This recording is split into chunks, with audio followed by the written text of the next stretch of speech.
June is an exciting time for urology programs across the country as hundreds of new urology residents gear up to begin their training and fourth-year medical students begin the task of exploring urology programs across the country in preparation for the residency match process. As COVID-19 continues to impact the urology community, residency directors are finding creative ways to showcase their programs to medical students, and they're also taking steps to ensure that training for their newest residents starts without a hitch. We're talking with Dr. Raj Pruthi, Chair of the Department of Urology at the University of California, San Francisco. Thanks for joining us, Dr. Pruthi. Thank you, Casey. Can you tell us a little bit about the COVID-19 situation in California and how the reopening process has gone for your team at UCSF? San Francisco has only had about 2,700 cases of COVID and only 43 deaths. It's quite remarkable, despite the Bay Area having one of the earliest cases in Santa Clara County in late January. The mayor of San Francisco declared a state of emergency in late February, and I think San Francisco and the broader Bay Area has emerged as a national model of how early and aggressive action can prevent an explosive rise in cases that's overwhelmed some areas, such as New York. In the area, San Francisco remains very gradual and deliberate in opening up. Unfortunately, about half of the cases in San Francisco are in the Latinx community, whereas only 15% of the population are that, which highlights the disparities of COVID in certain populations. As a department, we have been very careful and purposeful in our reemergence.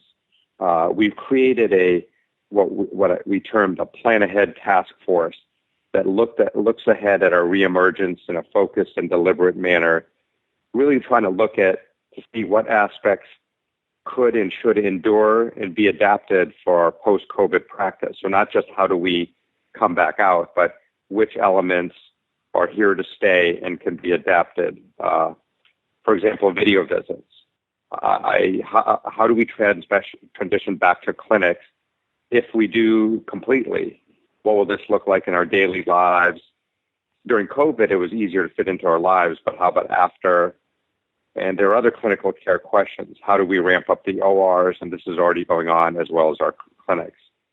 Presently, at UCSF, we're doing all of our OR cases and office-based procedures, and we're probably over 100% of what we were doing before, probably playing a little bit of catch-up.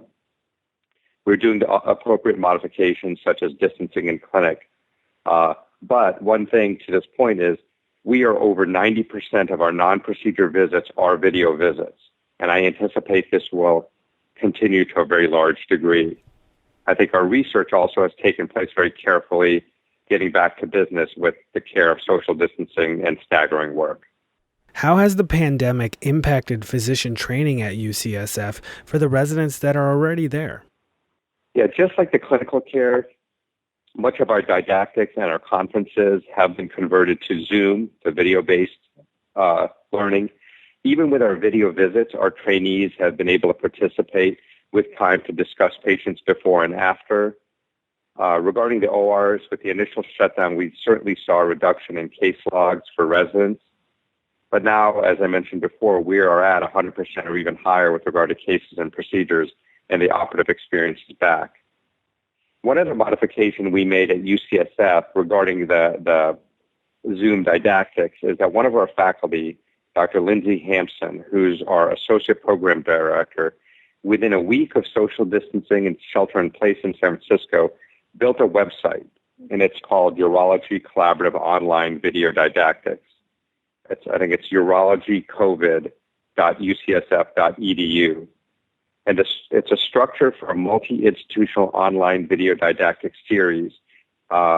Includes a number of programs around the country with faculty from across the country volunteering to give lectures on AUA guidelines and core curriculum topics. And the daily lectures have up to 300 to up to 600 learners watching live in real time, with the ability to ask questions after, and up to 1,000 others watching later. So this has really been exciting to translate video-based learning on a national and even international scale. And what changes are you making for the new residents that will start this summer? We will continue with our current opportunities that are in place with regard to clinical care, education, and even research. Some of our COVID adaptations have given us a unique opportunity to start over in a sense, and has allowed us to rethink our approach to each of our missions, which we're doing deliberately and actively as a department. But I think the clinical care will be, as I mentioned, probably more video-based as far as clinic visits. Research also perhaps more video-based, as well as some of the educational opportunities. Let's talk about fourth-year medical students that might be shopping around for urology programs. What's changing for them because of COVID-19? There certainly are very significant changes for fourth-year medical students looking to apply for urology residency. I had the opportunity to be part of the Society of Academic Urology, a group and leadership that has spent a lot of time and effort thinking about this.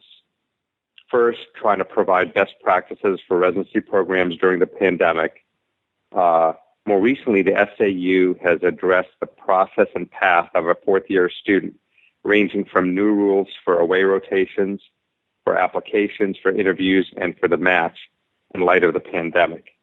The principles that the SAU has adopted is safety, education, and equity for students and institutions, patients in the communities, and that's been paramount in the SAU discussions.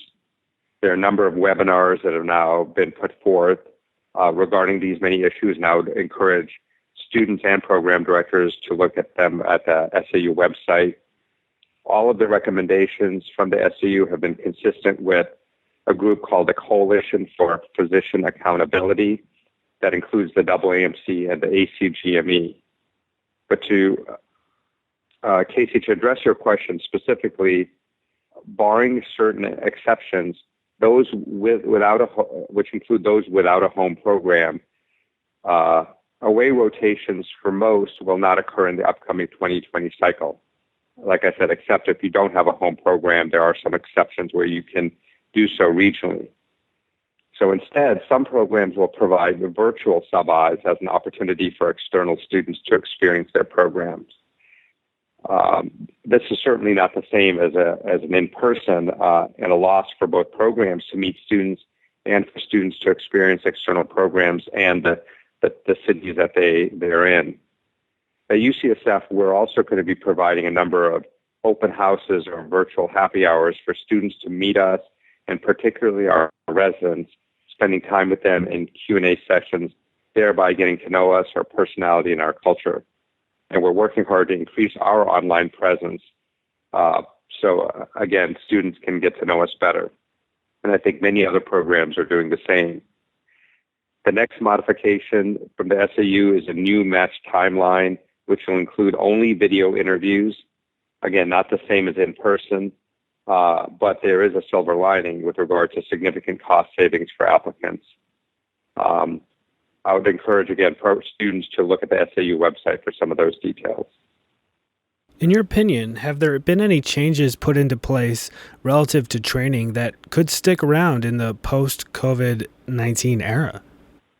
I mentioned a few already. For example, the use of video-based Zoom education that allows for a national or even international lectures, panels, and conferences, which opens opportunities for many. The ability to teach and reach learners, not just within a lecture room of 20 or 30, but from all around the world, I think is very powerful and something I think will endure. I believe that video visits are also here to stay. I think a lot of us have been working towards this for many years. At UCSF, we've spent many years working towards video visits. And we were able to achieve 5 years of hard work in 5 days when COVID and shelter-in-place orders came about. It's a tremendous patient satisfier. Patients don't want to travel hours, wait through traffic and parking for a clinic visit.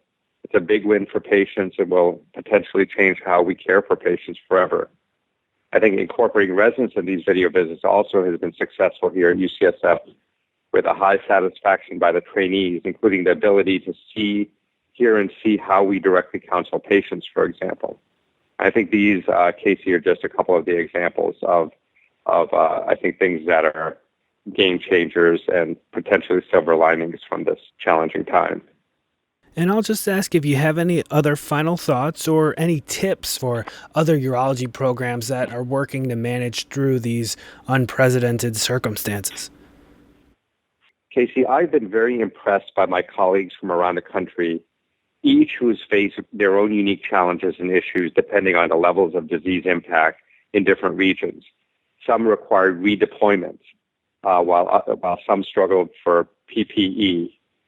The pandemic, the resultant economic downturn, and now the pain of structural racism is being felt by all of us. And I think now is an important time for us to support and listen to each other and to our trainees.